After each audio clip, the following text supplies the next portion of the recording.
never thought that I would not be a pianist. When my teacher had been killed in a plane crash, and I didn't know exactly what to do, and I had graduated from the University of Pennsylvania. And I thought, well, do I really want to be a pianist? And I thought about it, and the answer was very definitely yes. And suddenly, the difficulties in my life melted away.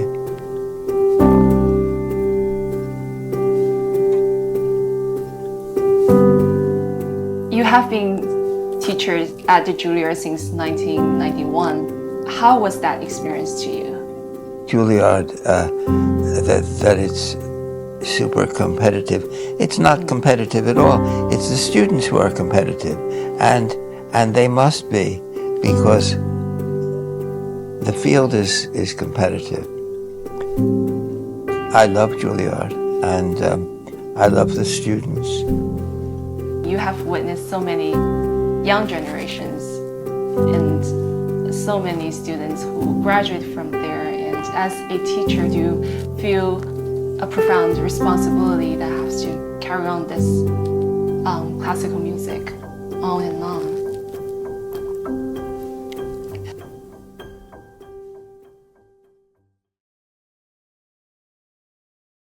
Hi everyone, welcome back to TTT Toontown Transform. I am your host, Tanny Wang.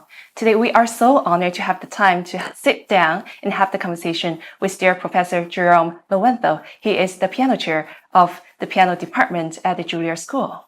Welcome back. Thank you so much. I'm very happy to be here and to be talking to you.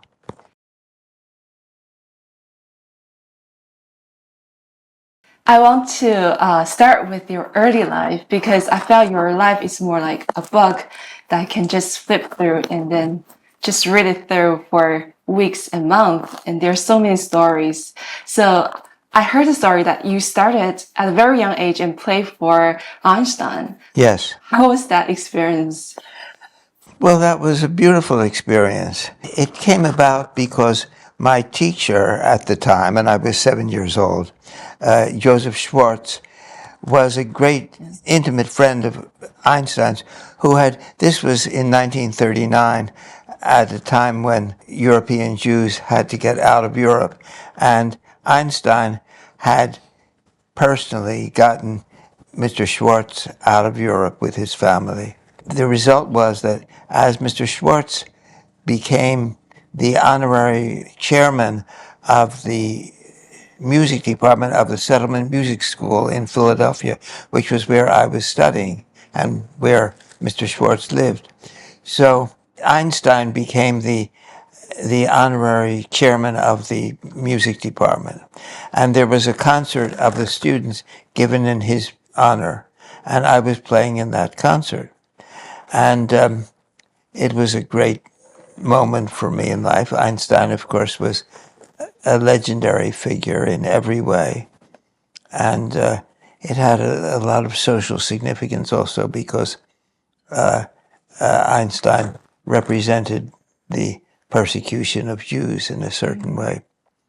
So there's a newspaper account with a beautiful picture of Einstein at the fireplace of the Settlement Music School. He looks very sad, and the paper says, when asked to comment on Russia's invasion of Finland, he said, he expressed his great melancholy over things that were happening in the world. And that also dates the story, because that's when Russia invaded Finland, prior to the German invasion of the Soviet Union. Yeah, this is such a deep topic. And I think that for you, that we're living in that kind of time, playing for someone like Einstein must be different. Like our generation playing for you, it's a very different mindset. And well, Einstein was a unique figure, and he remains a unique figure. I find that like you, people are always touched by the name of Einstein. It seems to come from another world. He was, of course, a violinist, Einstein, and people always said a poor violinist, though they may have just said that. And they would add that he didn't know how to count, which may have been just invented. But he remained honorary chairman of the music department of the settlement school for a year. But then the chairman, the president of the school, who was a very difficult man, fired Mr. Schwartz, my teacher. And that ended the collaboration with Einstein. I had seen him once more. He came to a concert of Schwartz with his sister, and they sat next to each other, both of them with long white hair, and they looked quite wonderful.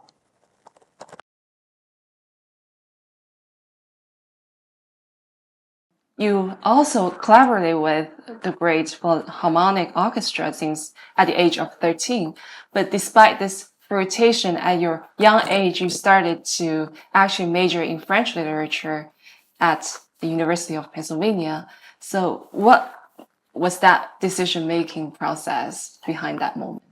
Yes, you in writing to me spoke of that as a change of ambition, but it was not that. Never. I never thought that I would not be a pianist. I thought that I wanted very much to have an academic education. And I'm not at all the only classical musician who didn't go to a conservatory for undergraduate work. I've benefited enormously from having many wonderful teachers, and they represented different things to me. The first teacher whose teaching I can articulate was Isabella Vengerova. What she represented to me was a physical method. It was the dropping of the wrist. I think that that is the wrong way to approach playing piano, but I think that one must start with the music and not with a hand gesture. Then I studied with Olga Samarov, whom I adored, and she preached the gospel of art. I learned to think of what I was doing as being an artist. She unfortunately died less than a half year after I came to her. Then, after a great deal of torment, I found myself with William Kapell. Kapell was extraordinary. I was essentially his first student. He was only 28 years old when I started to study with him. Very demanding, very sweet, very difficult. What I learned from him, aside from, was the sense of piano as an obligation. He worked extremely hard, as you mentioned to me in the letter that you wrote to me. I think he practiced too much, but he, of course, got amazing results from the practicing that he did.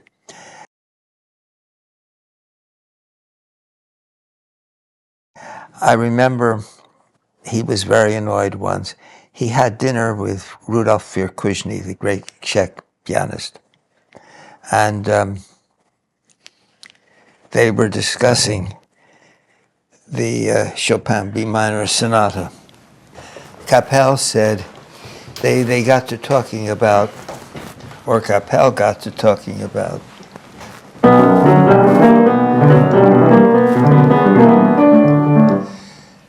and Kapell said, I think that I need to practice an hour a day on that passage if I'm going to perform it. And he said to Virkushny, do you feel that way? And Firkozhny said, no, he thought half an hour would be sufficient. Now, of course, Firkozhny probably didn't practice it at all. And Kapell was surely exaggerating in saying he devoted an hour a day just to that passage. But what this story reflects, aside from Kapell's electric personality, it reflects an approach to playing. It did give an amazing result, but there are other ways of playing. Well, you see, I had played for Rubinstein the year before, and Rubinstein had said, how much do you practice? And I said, I practiced very little at that time. I was 17. I said, I'm afraid not more than 3 hours a day, Mr. Rubinstein. He said, you must never practice more. So I was very happy with that news. So a year later, Kapell said, how much do you practice? And I said, I'm afraid not more than 3 hours a day, Mr. Kapell. And he looked angry and he said, well, with me, you'll have to do at least 5. I did eventually learn to practice more, but I would say, though Kapell's practicing was right for him, it was excessive. And I wouldn't advise anybody to do that.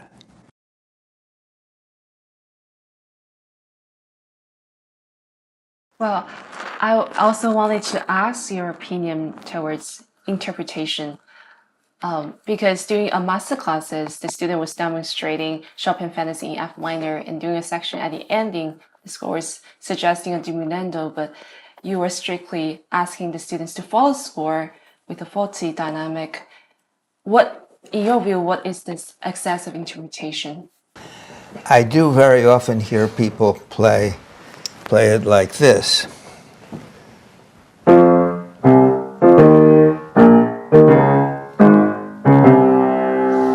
And I would play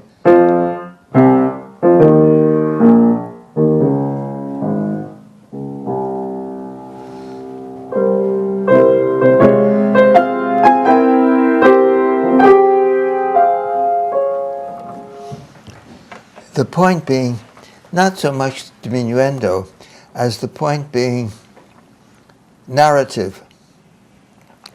I want to play as narrative, and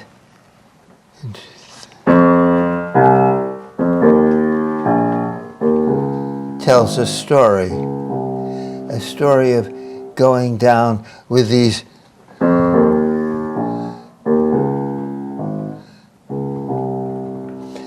and this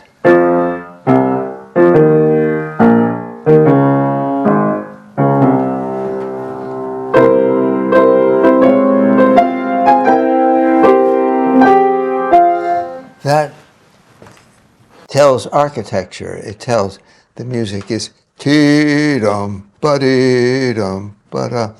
Now, this, I think, is a basic division, and it comes up often in my life.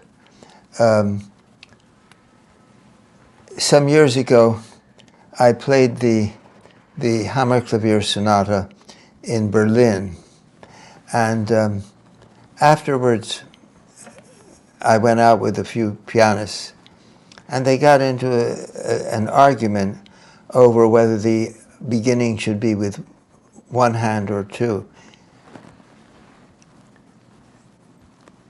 I do it with one hand. Beethoven does it with one hand. But somebody had said to me, Martin Cannon had said to me, well, now play it. And I played it.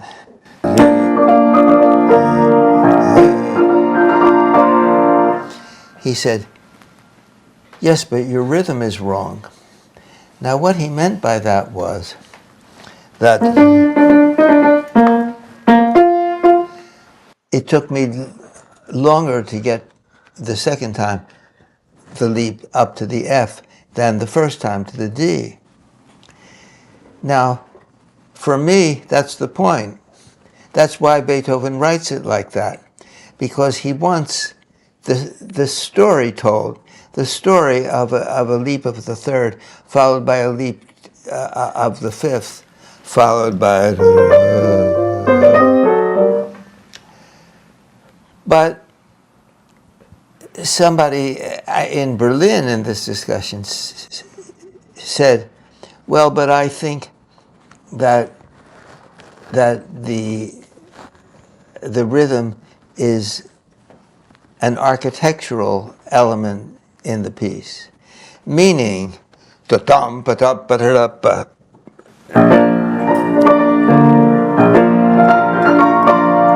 there you get the exact rhythm, and if that's what you want, you get it.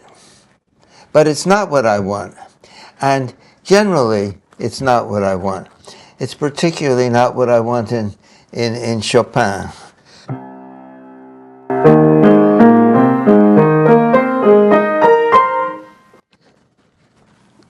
That gives you the sense of A flat major, but it doesn't give the story. The story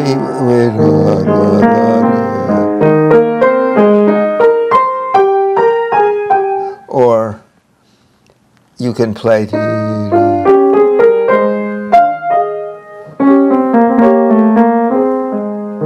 or you can play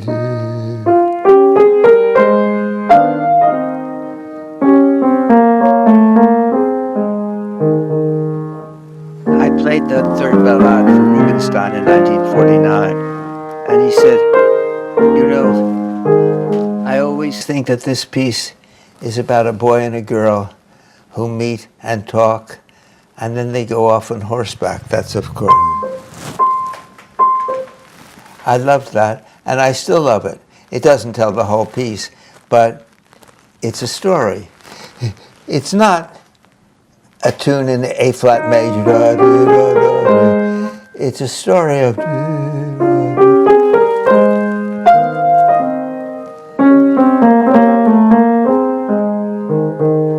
And I feel that most of the time music is that. Even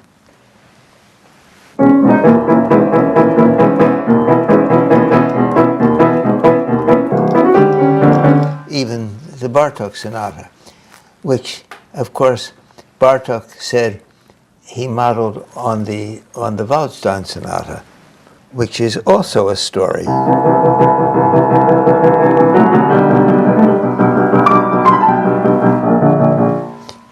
It's not ya-ta-ta-ta-ta. It's not a rhythmic cage. It's something with rhythm telling the story. So